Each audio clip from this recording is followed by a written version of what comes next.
Saudar os amados irmãos com a graça e a paz do Senhor Jesus, amém, irmãos? Confesso para os irmãos que eu achei que o culto seríamos eu, a Paula e o Wesley para tocar, por conta da chuva, mas parabéns aos irmãos, que Deus abençoe os irmãos que estão aqui, saíram de casa, encararam nessa chuvinha, e também aos irmãos que estão nos assistindo através da transmissão, nos permitindo chegar até você. Na verdade, a gente não sabe o que a gente quer, né, queridos? Semana passada, um calor, a gente reclamando, a gente derretendo aqui na igreja, o ar-condicionado não dando vazão, chega hoje chovendo. Mas Deus é bom o tempo todo e Ele sabe todas as coisas, e é muito bom nós estarmos na casa do nosso Deus para juntos estudarmos a Sua palavra. Eu quero pensar com os irmãos sobre o tema sabedoria cristã. Eu peço que os irmãos abram, por favor, lá em 2 Timóteo, capítulo 4,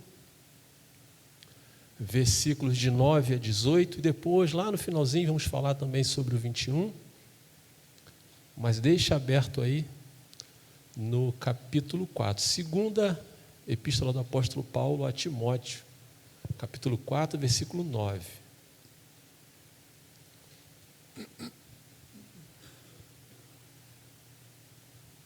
Amém? O apóstolo abandonado pelos homens, não por Deus. O texto diz assim: procura vir ter comigo depressa, porque Demas, tendo amado o presente século, me abandonou e se foi para Tessalônica. Crescente foi para a Galácia, Tito para a Dalmácia. Somente Lucas está comigo. Toma contigo Marcos e traze-o, pois me é útil para o ministério. Quanto a Tíquico, mandei-o até Éfeso. Quando vieres, traze a capa que deixei em Troade, em casa de Carpo, bem como os livros, especialmente os pergaminhos. Alexandre, o latoeiro, causou-me muitos males. O Senhor lhe dará a paga segundo as suas obras. Tu guarda-te também dele, porque resistiu fortemente às nossas palavras. Na minha primeira defesa, ninguém foi a meu favor. Antes, todos me abandonaram. Que isto não lhes seja posto em conta. Mas o Senhor me assistiu e me revestiu de forças, para que, por meu intermédio, a pregação fosse plenamente cumprida. E todos os gentios a ouvissem, e fui libertado da boca do leão. O Senhor me livrará também de toda a obra maligna, e me levará salvo para o seu reino celestial. A Ele, glória pelos séculos dos séculos. Amém. Amém, queridos? Esse texto é um texto muito interessante, e o que eu quero pensar com vocês é sobre a sabedoria cristã. A palavra sabedoria, ela vem do grego sofia, né? Que significa excelência mental no seu sentido pleno. Uma pessoa sábia, né? E a sabedoria, ela não inclui apenas o conhecimento, mas, sobretudo, a maneira como a gente usa esse conhecimento e, principalmente, nas circunstâncias daquelas mais adversas das nossas vidas. Por isso, a necessidade do cristão ter sabedoria, do cristão saber se equilibrar, do cristão saber se comportar, do cristão saber lidar com as situações. A ideia aqui é de habilidade e conhecimento. Conhecer e também saber praticar. E dentro dessa ideia eu quero pensar com vocês e também tirar algumas lições. Mas antes de nós chegarmos nas lições em si, eu preciso ressaltar algumas coisas com vocês aqui. Na verdade, essa carta que Paulo escreve a Timóteo é a sua última carta. Nós temos ali as cartas paulinas. Paulo escreve a Romanos, 1 e 2 Coríntios, aos Gálatas, aos Efésios, aos Colossenses, aos Filipenses, 1 e 2 Tessalonicenses. Ele escreve a Tito e também a Filemon, bem como as cartas, né, 1 e 2 Timóteo, e alguns estudiosos atribuem a ele também a carta aos Hebreus, por conta do seu conteúdo, a maneira como é escrita, mas não há uma confirmação, e também não é essa a ideia hoje aqui. Mas aqui, dentre tantas prisões do apóstolo Paulo, que ele passou no entorno da sua caminhada cristã, ele está aqui na segunda prisão, em Roma, agora em Roma. E aí eu preciso montar essa história rapidinho para a gente entender aqui. A primeira prisão aconteceu entre 61 e 62 depois de Cristo. E essa prisão, na verdade, ela acontece lá em Jerusalém. E aí nós precisamos voltar em Atos, capítulo 21, versículo 17, para a gente poder começar a entender. Não precisa abrir, eu vou tentar sintetizar para você aqui, mas se quiser tomar nota, para depois você, talvez em casa, você acompanhar melhor essa ideia aqui. Paulo, ele prega, o texto vai dizer que Paulo prega em Jerusalém, Paulo se levanta contra as heresias pregadas, ele fala também sobre a questão da abstenção da carne, né, da carne sufocada e também da carne sacrificada a ídolos. E ele tem essa conversa lá com os judeus e sugere, irmãos, uma celeuma entre eles lá. Os religiosos da época montam um concílio para tratar justamente essa questão da purificação. E a história vai se estender no capítulo 22, 23, 24, 25, até o capítulo 28 de Atos, vai estar tratando sobre esse concílio lá em Jerusalém acerca desse posicionamento de Paulo aqui, o que implica também na sua prisão. E é justamente quando Paulo é preso, só que quando ele é levado às autoridades judaicas, ele lembra da sua origem, de que ele era romano, cidadão romano. E ele então apela para Roma, para que ele seja julgado em Roma, não em Jerusalém. A questão aqui é uma questão espiritual. Paulo então é deportado para sua terra natal, ele volta para Roma.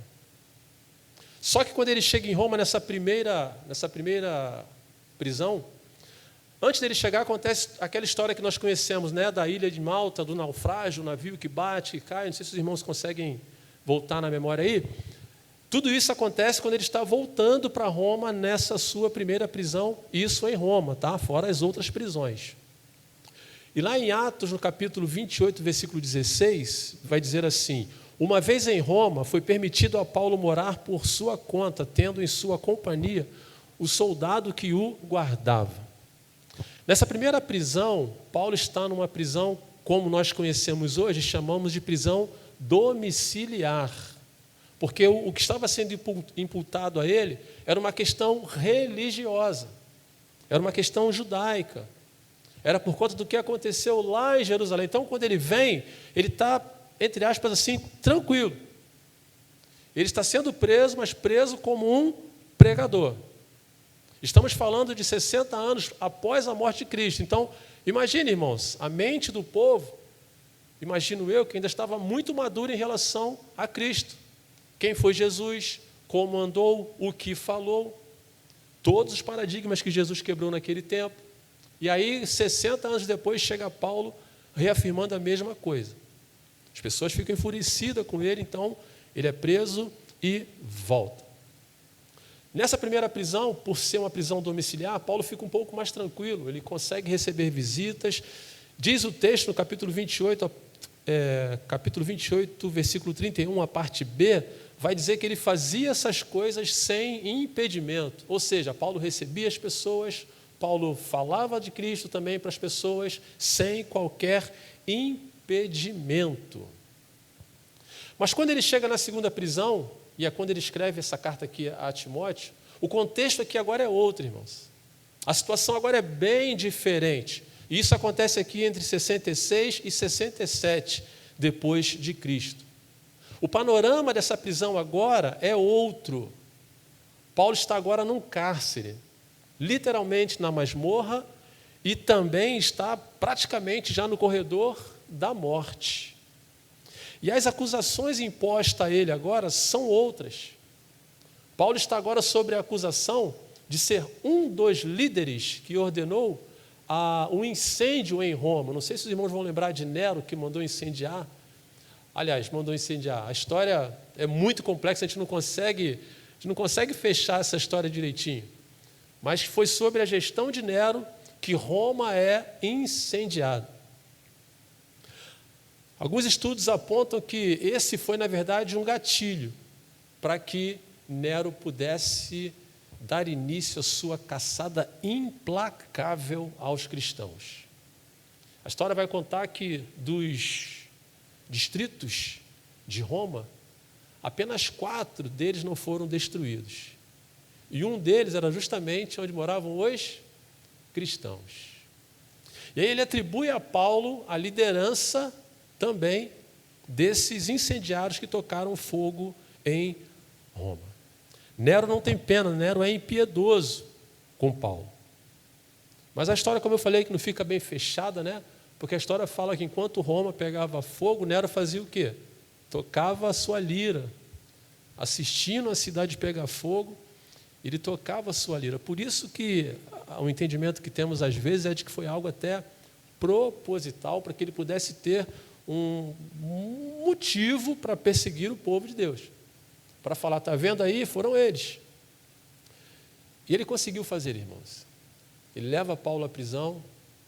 Os cristãos da época ficam apavorados, porque eles recebem esta culpa também.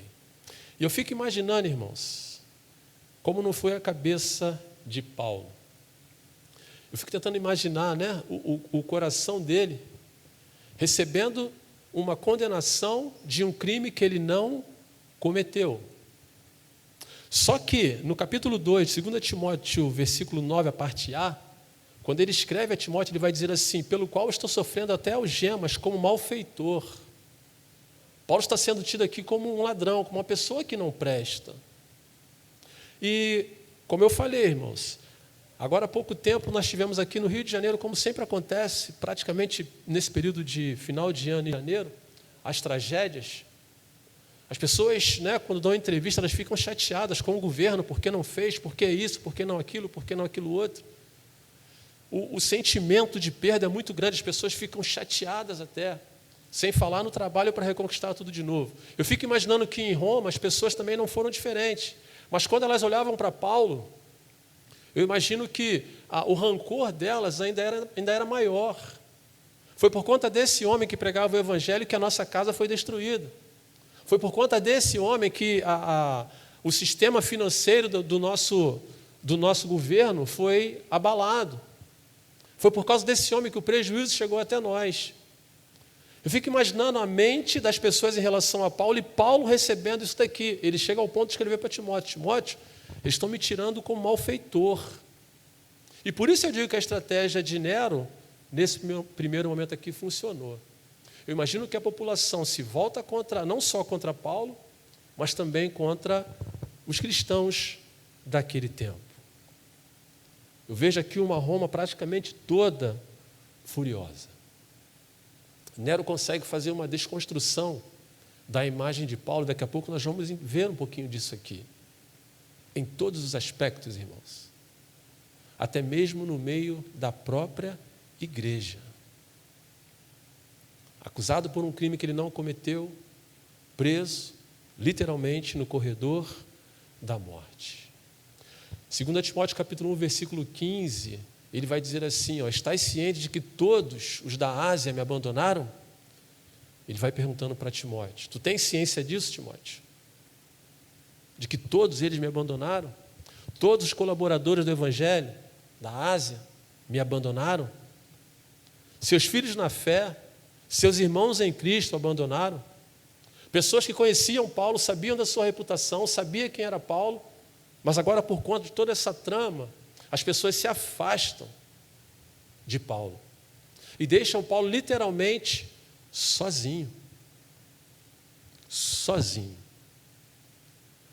Pela escrita aqui, queridos, até mesmo Timóteo, que era filho na fé de Paulo, aquela pessoa que Paulo chegou junto, que Paulo teve mais aproximação ali, e era muito querido por ele, até Timóteo, o texto vai mostrar para nós que ele fica um pouco estremecido também com Paulo. No capítulo 1, versículo 8, vai dizer assim, não te envergonhes, portanto, do testemunho nosso Senhor, nem do seu encarcerado. Ou seja, não tenha vergonha do Evangelho e também não tenha vergonha de mim. É o que Paulo está querendo dizer também. Timóteo, não fica com vergonha de mim, não. O encarcerado aqui sou eu. Não tenha vergonha de mim. É nesse contexto, irmãos, que Paulo está literalmente sentenciado. Mas a vida de Paulo num todo, até nessa hora aqui, Paulo nos ensina, irmãos, nos traz lições maravilhosas para todos nós. É o que eu quero pensar com vocês nesta noite, até para que a nossa mente venha se abrir, até para que essa sabedoria cristã, essa habilidade do conhecimento, essa habilidade para lidar com as questões sejam muito claras para nós também. E a primeira ideia aqui que ele mostra para a gente, no versículo 9, divida a sua dor, irmãos, com alguém. Versículo 9 vai dizer assim: procura vir ter depressa comigo. Procura. Vem depressa ter comigo. Queridos, nós seres humanos, nós fomos criados para viver em sociedade. O ser humano não pode viver só. Gênesis no capítulo 2, versículo 18, nós gostamos de falar muito isso daqui, as pessoas associam muito ao casamento. Mas Deus, quando faz o homem, a visão que Deus tem do homem é justamente essa, de que não é bom que o homem esteja só. Far-lhe-ei uma ajudadora, uma companheira, no caso, uma mulher. Mas essa ideia aqui do ser humano não viver só, é que desde a criação Deus sempre teve essa preocupação conosco. E nós, irmãos, nós não podemos viver ilhados. E principalmente, irmãos, nos momentos difíceis. Nos momentos bons, às vezes, pode ser até mais fácil, nós temos pessoas próximas de nós. Mas, às vezes, nos momentos difíceis, talvez sejam esses os momentos em que nós mais precisamos ter alguém perto de nós. Nos momentos que não são tão bons assim. É bem verdade que há uma tendência, eu não vou dizer que natural, mas há uma tendência muito, assim, desagradável. Porque quando tudo está muito bom, quando tudo está muito bem, nós estamos cercados de amigos, temos pessoas conosco. Mas basta, às vezes, irmãos, um problema, uma dificuldade, uma provação, as pessoas se afastam, ou vice-versa também. Nós nos afastamos também das pessoas. E isso não é bom, irmãos, não fique sozinho. Ficar sozinho não é bom, e principalmente nos momentos difíceis, que é o que Paulo está passando. E ele fala para Timóteo: Timóteo, procura vir, vem logo, Timóteo. Vem logo, vem ter comigo. E todos nós, irmãos, quer queiramos ou não, nós temos às vezes o nosso momento de angústia. Todos nós temos na vida, ou passamos na vida pelo vale também. Todos nós. E o que Paulo ensina para nós aqui, irmãos, é de que nessa hora da angústia é a hora que nós mais precisamos buscar estar com alguém. Sabe por quê, irmãos? A solidão, o sentimento de estar só, traz um sentimento de vazio, aquele sentimento de incompreensão. A solidão não é bom para ninguém, irmãos. Ela traz sentimentos negativos para a mente da pessoa, para o coração da pessoa. E a pessoa acaba até adoecendo, irmãos. Porque isso gera insegurança. Isso gera baixa autoestima na pessoa. Os prejuízos são assustadores, irmãos. E resulta, sabe em quê? Na falta de esperança. Por isso a necessidade, irmãos, de nós não ficarmos sozinhos frente às dificuldades, frente aos problemas. A solidão desencadeia, irmãos, várias doenças emocionais, várias. E uma das mais conhecidas nossas é justamente a depressão. Tem outras, mas a depressão em si. Por isso, irmãos, que Paulo está no cárcere, está lá no calabouço, mas ele está preocupado com o seu próprio sentimento de... não com o seu sentimento em si, mas ele está preocupado com a sua mente em ter alguém. Ele fala com Timóteo: vem, Timóteo. Queridos, até mesmo Jesus, no Getsêmani, no seu momento de aflição, de angústia, o texto vai mostrar para nós que Jesus precisou de alguém para estar com ele. Lá em Mateus capítulo 26, 38, você não precisa abrir. Quando ele chama Pedro, Tiago e João e fala o quê? A minha alma está profundamente aflita. Em algumas versões, profundamente angustiada. Vem comigo, ora comigo. Eu preciso de vocês comigo, preciso de vocês junto de mim.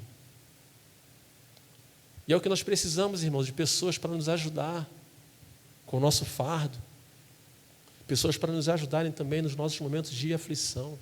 Nós precisamos de gente, irmãos.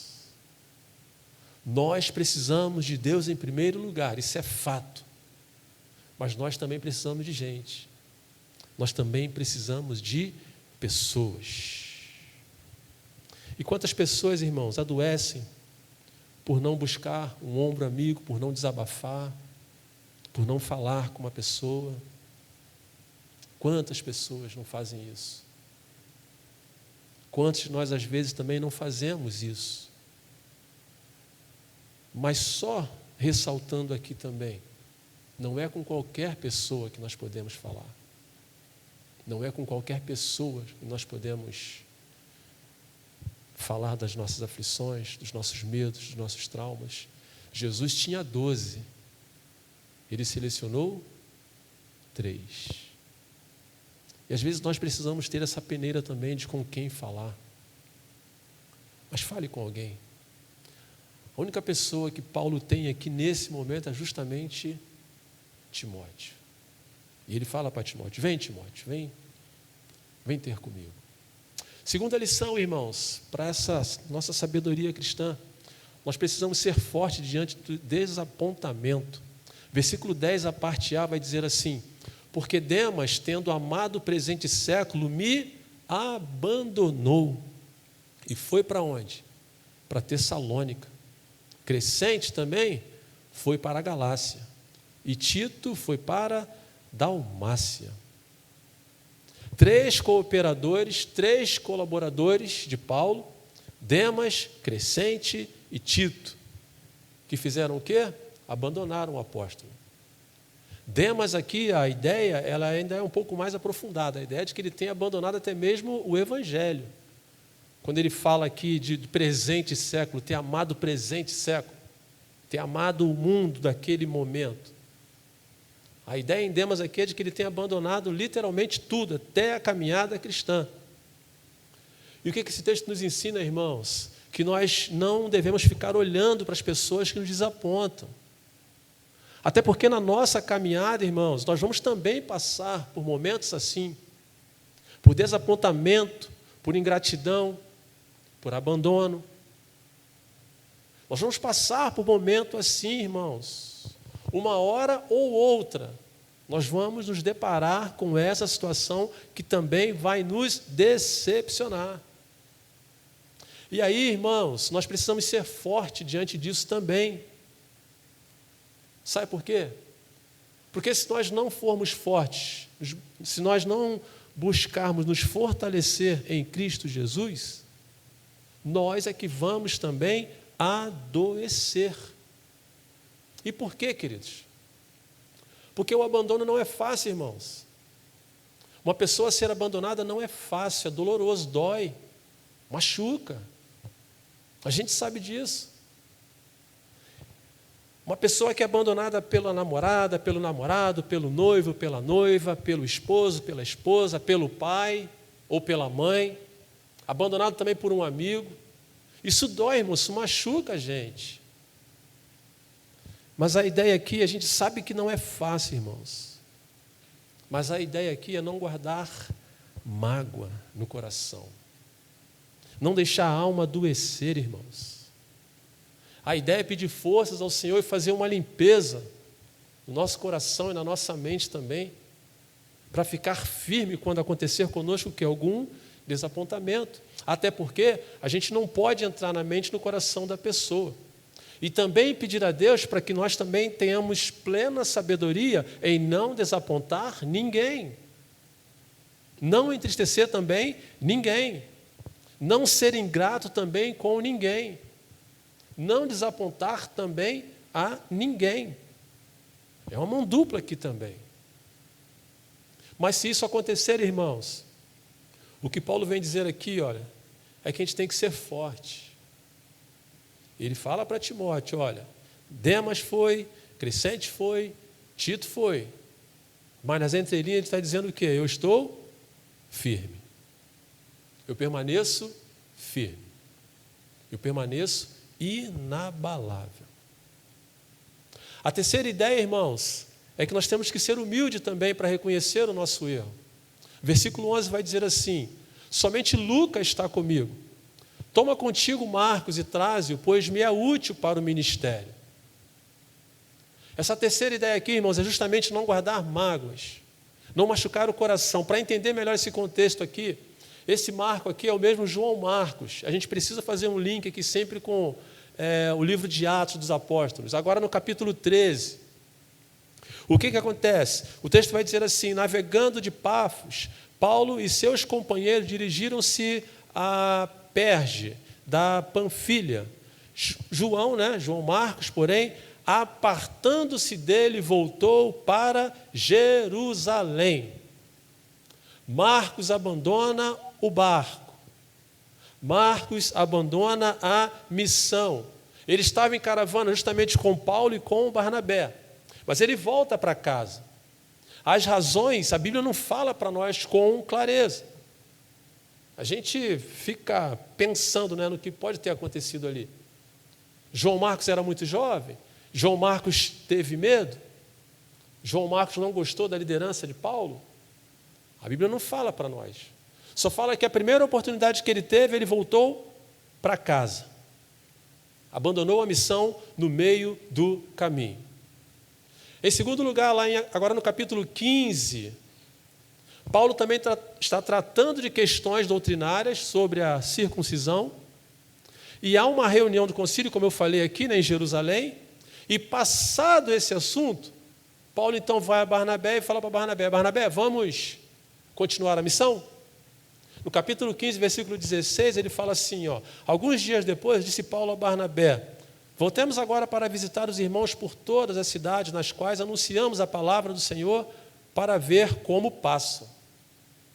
Barnabé, de pronto emprego, falou o que para Paulo? Vamos, Paulo. Vamos sim. Porém, Barnabé ressalta: vamos levar quem com a gente? João Marcos. Ih, irmão, o negócio ficou ruim. Paulo, então, o texto é bem sucinto, é bem tranquilo a forma que nós lemos ali. Mas Paulo não aceita muito bem isso. O versículo 17, quando Barnabé pronuncia isso, Paulo não gosta dessa ideia de levar João Marcos. Digo eu, não o texto, mas eu imagino Paulo falando para Barnabé: Barnabé, mas levar de novo. Ele já foi, ele já abandonou o barco. Ele cedeu, ele não aguentou, ele soltou as cordas. Ele se acovardou, e você vai fazer isso de novo. É isso mesmo? Digo eu, não o texto, irmãos.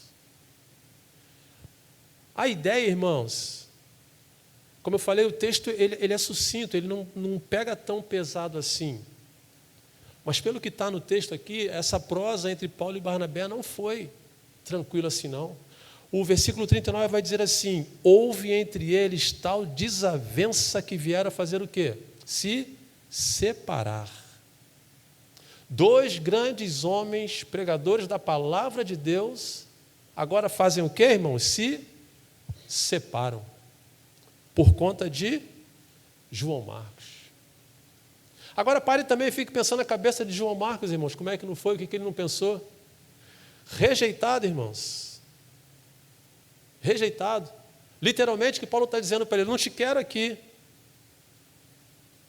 E Barnabé, veja também, o lado de Barnabé, talvez Barnabé insistindo, mas Paulo, ele cresceu, Paulo, ele amadureceu.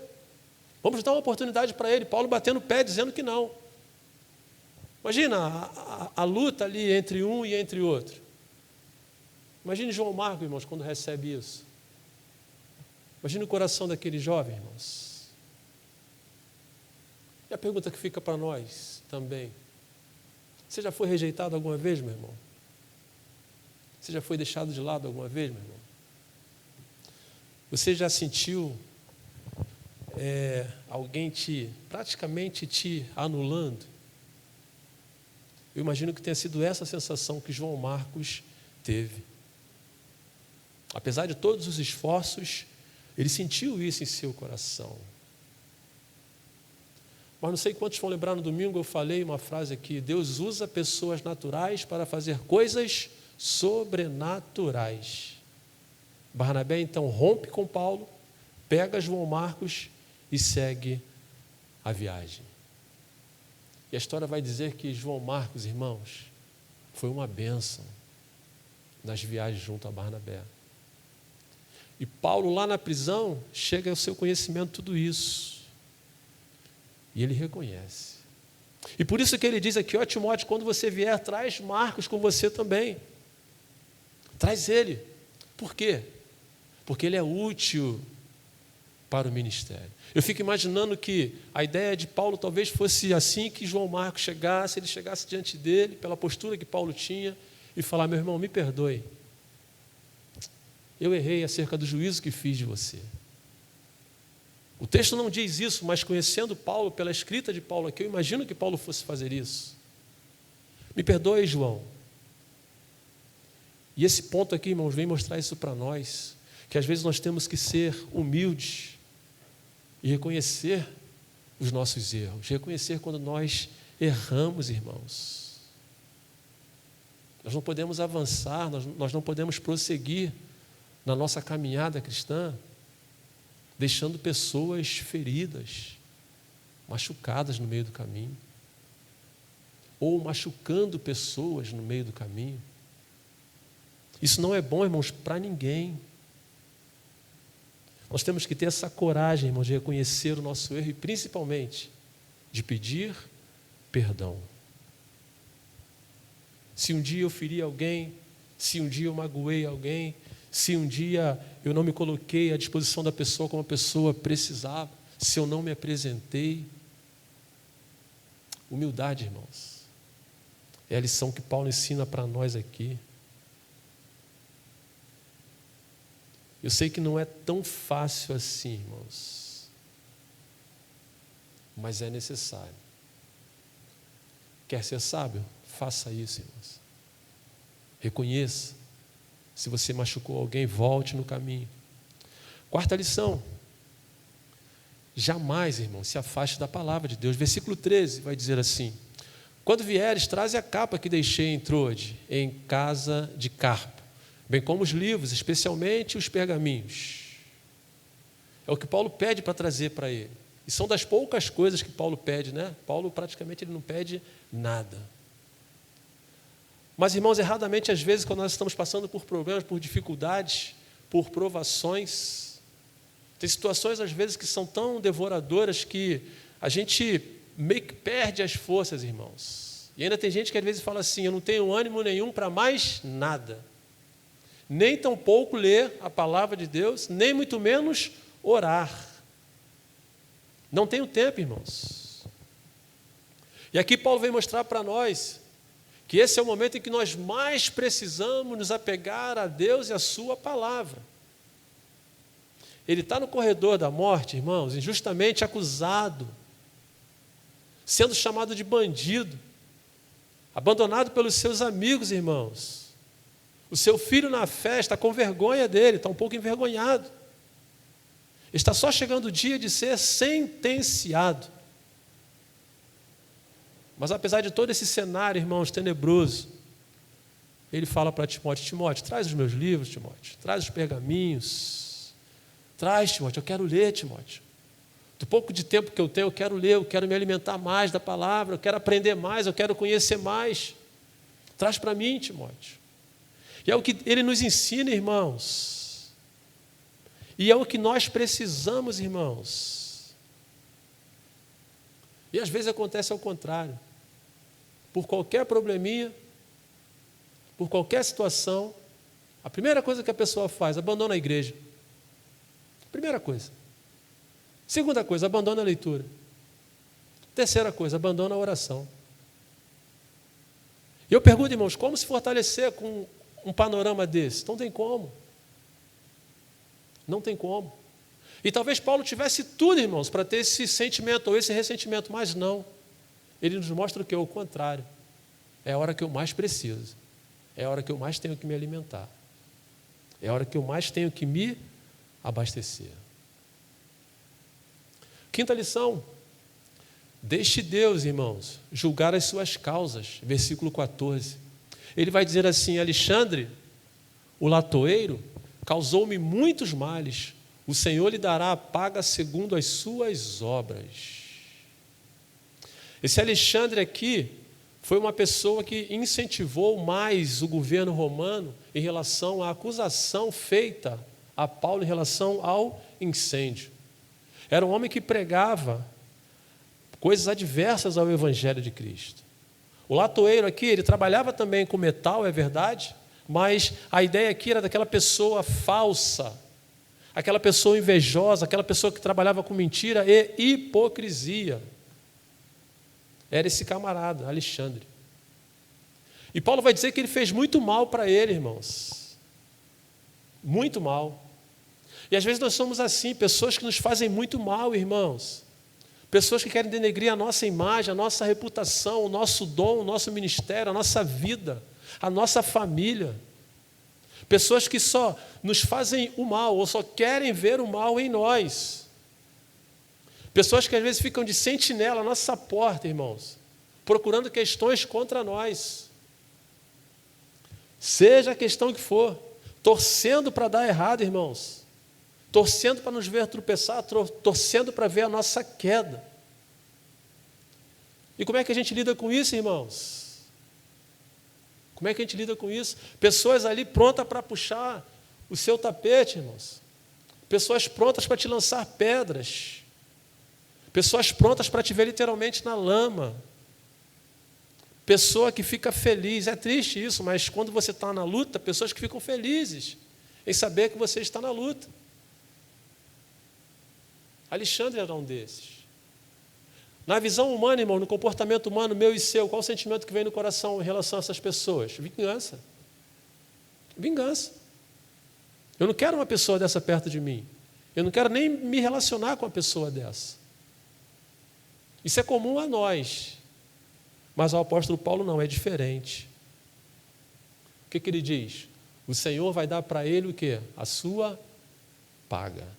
E não é a primeira vez que o apóstolo Paulo fala sobre isso, não. Em Romanos capítulo 12, versículo 19, ele vai dizer assim: não vos vingueis a vós mesmos, amados, mas dai lugar à ira, porque está escrito: a mim pertence a vingança, eu é que retribuirei, diz o Senhor.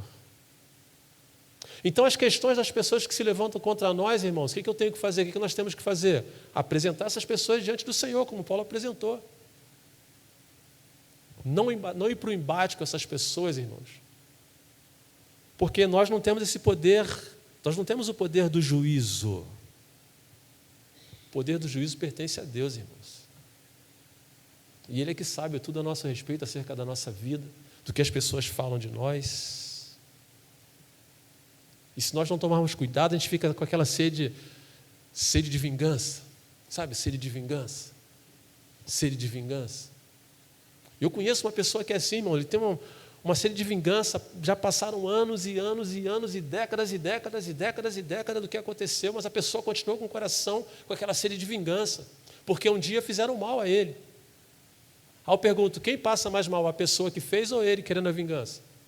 Ele querendo a vingança. E por isso que Paulo diz, irmãos, deixa ele. Deus dará para ele a paga. E diz para nós também, deixa ele, que Deus dará para ele a paga. Qual é o nosso papel, meu e seu, irmão? Perdoar, amar, orar, pagar o mal com o bem. Isso é sabedoria cristã. Isso é o que nós precisamos aprender, irmãos. E o próprio Deus dará a paga a estas pessoas. Sexto ponto, irmãos. Lembre-se sempre, Deus é contigo, versículo 16, 17, a parte A, vai dizer assim: na minha primeira defesa, ninguém foi a meu favor, antes todos me abandonaram. Que isto não lhe seja posto em conta, mas o Senhor me assistiu e me revestiu de força. Assim como os tribunais de hoje, em Roma não era diferente, queridos. Todo o processo, está aí nosso irmão Cleves aí, né? Sem advogado não há defesa, né? É essa a frase? Não. Sem advogado não há justiça. Defesa é advogado que faz, não é isso aí. Sem advogado não há justiça. O direito de defesa em Roma também era muito pertinente. Paulo tem direito a isso, irmãos. Ele tem direito a se defender. Mas, quando ele vai a julgamento, o texto vai dizer, irmãos, que ninguém foi lá. Eu fico imaginando que Paulo, quando adentra ali no espaço, onde haveria de ser julgado, eu fico imaginando que talvez ele pensou em ver pessoas ali, ver um rosto conhecido, ouvir uma palavra de incentivo, uma palavra de força, uma palavra para revigorar o seu ânimo. Eu fico imaginando que talvez ele tenha sentido isso, irmão, não foi ninguém. Ninguém vai lá, ninguém foi, irmãos. Ninguém. E é triste isso. Eu fico imaginando o coração do apóstolo Paulo, como é que não ficou. Ninguém. O texto vai dizer que ninguém foi lá. Mas o texto deixa claro para nós, irmãos, que nós não estamos sozinhos. Assim como nós precisamos de pessoas, se em dado momento essas pessoas, que seja uma, que seja duas, que seja três, falharem em nossas vidas, Deus não falha. Nós não estaremos sozinhos. Paulo chega ali moído, ferido e fraco, irmãos. Mas ele não chega sozinho. A expectativa dele era uma, imagino eu. Mas a realidade foi justamente outra. Mas Deus estava ali. Versículo 17 traz um alento para esse ponto aqui, irmãos. Vai dizer assim, mas o Senhor me assistiu e me revestiu de força. Lá o português vai usar essa expressão aqui mais, o termo adversativa. Eu fui lá procurar saber o que era. Paulo é professor ali, mas eu fui lá catucar para ver o que era essa adversativa aqui. Desse mais aqui. Esse mais aqui quer dizer, porém, contudo, todavia, entretanto, ainda que tudo venha falhar, o Senhor estava me assistindo. Foi o Senhor quem me assistiu. Presta atenção, queridos, Paulo não vai para essa audiência revestido de força, não. É o contrário. Ele sai dessa audiência revestido de força. Ele entra lá tentando acalentar o seu coração, vendo um rosto amigo, ouvindo uma palavra amiga. Ele não recebe nada disso, pelo contrário, ele recebe a presença do Senhor. E ele sai de lá então fortalecido. O que nós aprendemos com isso, irmãos? Deus é conosco. Deus é contigo, meu irmão. Deus é contigo, minha irmã. Tudo pode falhar. Todos podem falhar. Deus não. Deus não só não falha, como também nos fortalece. E é literalmente o que acontece com Paulo. E é literalmente o que Deus quer para nós também. Sétimo lugar, rapidamente. Viva hoje, irmãos, da melhor maneira possível. Versículo 21. É o que ele nos ensina também nessa prática da sabedoria cristã. Ele vai dizer assim agora para Timóteo, apressa-te a vir antes do inverno. Primeiro ele começa convidando a Timóteo, Timóteo, vem me visitar. Aqui agora ele fala ao contrário, Timóteo, apressa-te a vir ter comigo antes do inverno. Paulo aqui tinha pressa, irmãos, de que ele fosse vê-lo. Porque estava se aproximando o inverno. Lembrando sempre, Paulo está no corredor da morte. A qualquer momento, sua cabeça vai ser degolada. O que ele diz para Timóteo? Timóteo, vem logo. Não fique esperando, Timóteo, passar o inverno não, porque o inverno vem, as coisas ficam mais difíceis, como hoje, né? Tempo chuvoso. Às vezes fica difícil de você se deslocar. Imagine o inverno bruto. Você vai sair de casa para poder visitar alguém, para fazer alguma coisa? Não vai. Então Paulo fala, Timóteo, vem logo, antes do inverno. O que nós aprendemos aqui, irmãos, de forma prática e rápida, para as nossas vidas também? Tem coisas, irmãos, que nós precisamos fazer hoje. É hoje. Não podemos deixar passar. Tem oportunidade que Deus nos dá que é para hoje. É hoje que nós precisamos fazer, irmãos. É hoje que nós precisamos amar os nossos filhos. É hoje que nós precisamos amar os nossos pais. É hoje que nós precisamos amar a nossa esposa, o nosso marido. É hoje que nós precisamos abraçar os nossos amigos.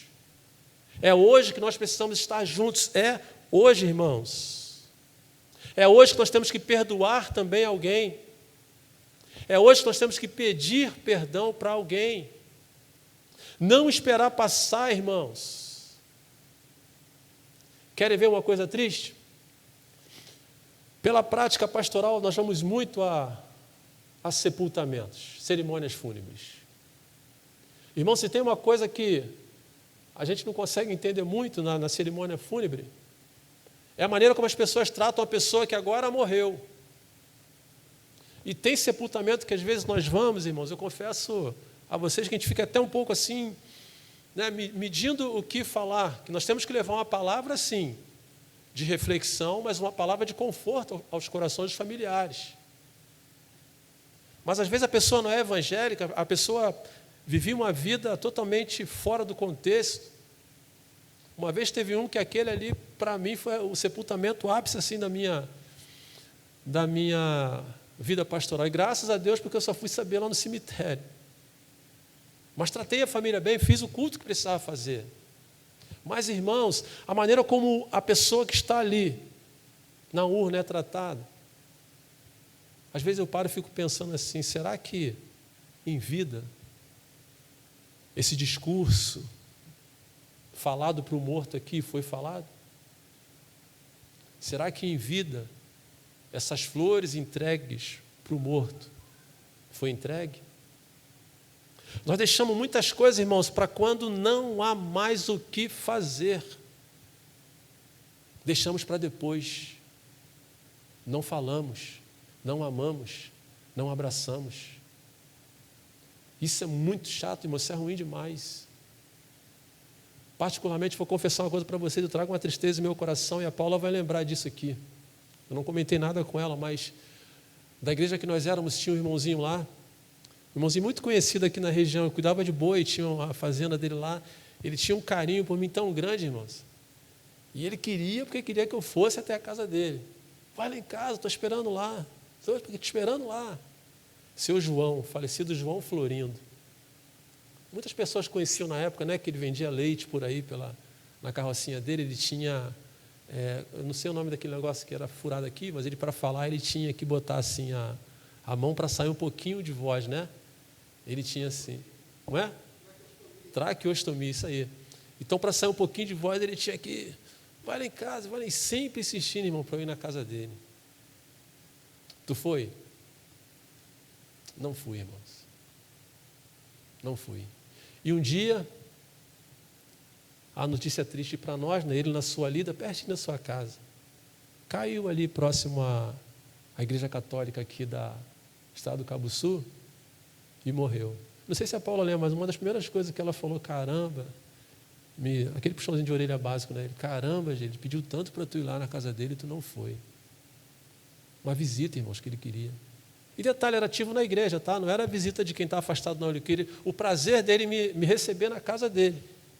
Era o que ele queria só. Tomar um leite puro das vaquinhas dele lá e um café com ele. Eu não fui.